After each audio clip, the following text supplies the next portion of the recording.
Assalamualaikum warahmatullahi wabarakatuh.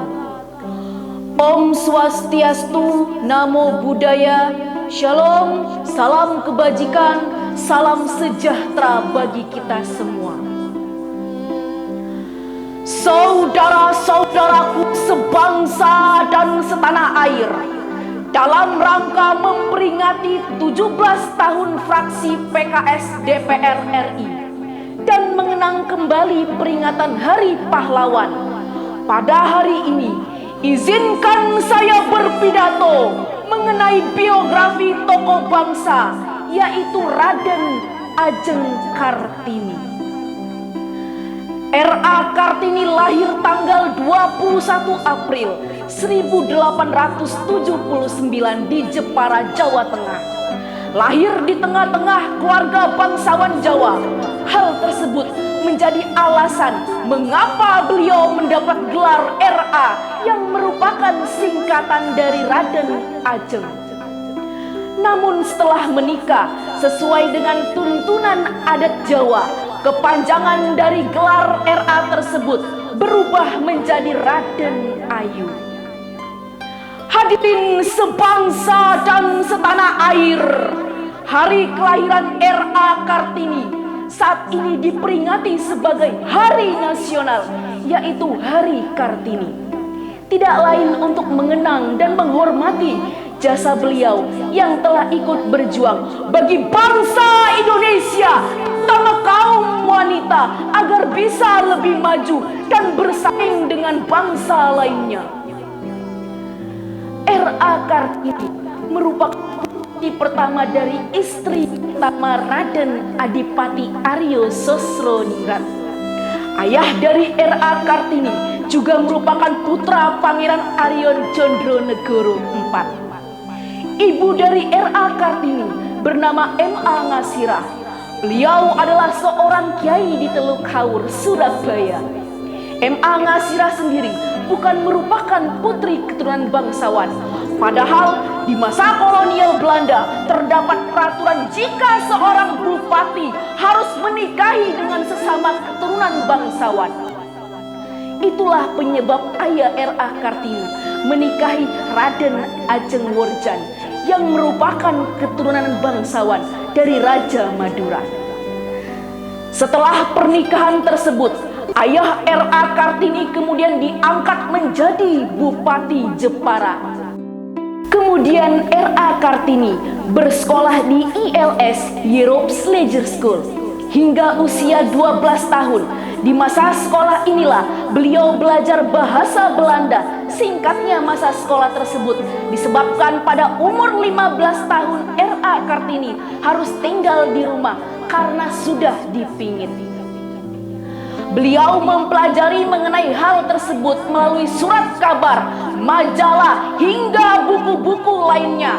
Lalu beliau mulai memiliki keinginan untuk memajukan perempuan Indonesia yang status sosialnya masih rendah kala itu.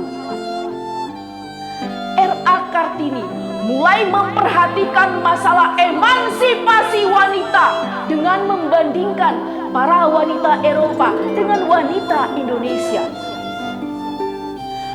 Hadirin sebangsa dan setanah air, baginya seorang wanita harus mendapatkan persamaan, kebebasan, dan otonomi serta kesetaraan hukum. Hal tersebut yang kedepannya akan diperjuangkan.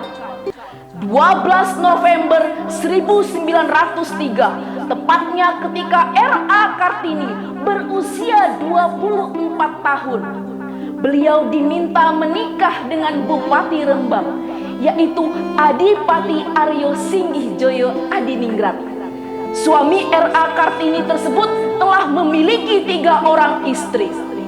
Dari pernikahannya dengan Adipati Aryo Singgihjoyo Adiningrat, R.A. Kartini dikaruniai seorang putra bernama Raden Mas Sosalit Joyo Adiningrat yang lahir pada tanggal 13 September 1904. Sangat disayangkan 4 hari setelah R.A. Kartini melahirkan, tepatnya pada usia 25 tahun, R.A. Kartini meninggal dunia dan beliau dimakamkan di Desa Bulu Rembang. Sedangkan Sosalit Djojo Adiningrat sendiri sempat menjabat sebagai Mayor Jenderal pada masa kependudukan Jepang, di mana dirinya kemudian memiliki anak bernama Raden Mas Budi Setio Sosalit yang merupakan cucu R.A. Kartini. Lalu Raden Mas Budi Setio Sosalit menikah dengan wanita bernama Rai Sri Baitini Budi Setio Sosalit. Kemudian dari hasil pernikahannya, beliau dikaruniai 5 orang anak yang merupakan cicit dari R.A. Kartini. Masing-masing bernama R.A. Kartini Setiawati Sosalit, Raden Mas Kartono Budiman Sosalit, R.A. Rukmini Sosalit, dan Mas Tamingon Bawadiman Sosalit, dan Raden Mas Rahmat Harjanto Sosalit. Tepat pada 1912, Yayasan Kartini di Semarang mendirikan sekolah wanita yang bernama Sekolah Kartini. Sekolah tersebut didirikan oleh keluarga Van Deventer yang merupakan tokoh politik etis. Pembangunan sekolah tersebut kemudian berlanjut di Yogyakarta, Malang, Madiun, Cirebon, dan berbagai daerah lainnya. Setelah wafatnya R.A. Kartini, seorang pria Belanda bernama J.H. Abendanon yang kala itu menjabat sebagai Menteri Kebudayaan, Agama dan Kerajinan Hindia Belanda mengumpulkan surat-surat yang pernah ditulis oleh R.A. Kartini saat aktif melakukan korespondensi dengan teman Eropanya kala itu. Dari situlah awal mulanya penyusunan buku yang judul awalnya Noorduisternis Licht, dan kemudian diterjemahkan menjadi Dari Kegelapan Menuju Cahaya, kemudian diterbitkan pada tahun 1911. Pemikiran R.A. Kartini banyak mengubah pola pikir masyarakat Belanda terhadap wanita pribumi saat itu. Tulisan R.A. Kartini juga menjadi inspirasi para tokoh-tokoh seperti W.R. Supratman yang kemudian menciptakan lagu dengan judul Ibu Kita Kartini. Kemudian berkat jasa-jasa R.A. Kartini, Presiden Republik Indonesia yang pertama, Insinyur Soekarno, mengeluarkan instruksi berupa Keputusan Presiden Republik Indonesia nomor 108 tahun 1964 pada tanggal 2 Mei 1964, yang mana keputusan tersebut menetapkan R.A. Kartini sebagai pahlawan kemerdekaan Indonesia. Bahkan Presiden Soekarno sendirilah yang turut menetapkan hari lahir R.A. Kartini pada tanggal 21 April untuk diperingati sebagai Hari Kartini hingga masa kini. Maka dari itu, hadirin sebangsa dan setanah air, marilah kita mengenang sosok Ibu Pertiwi, Ibu kita Kartini, putri sejati, putri Indonesia, harum namanya, putri yang mulia, merdeka. Terima kasih.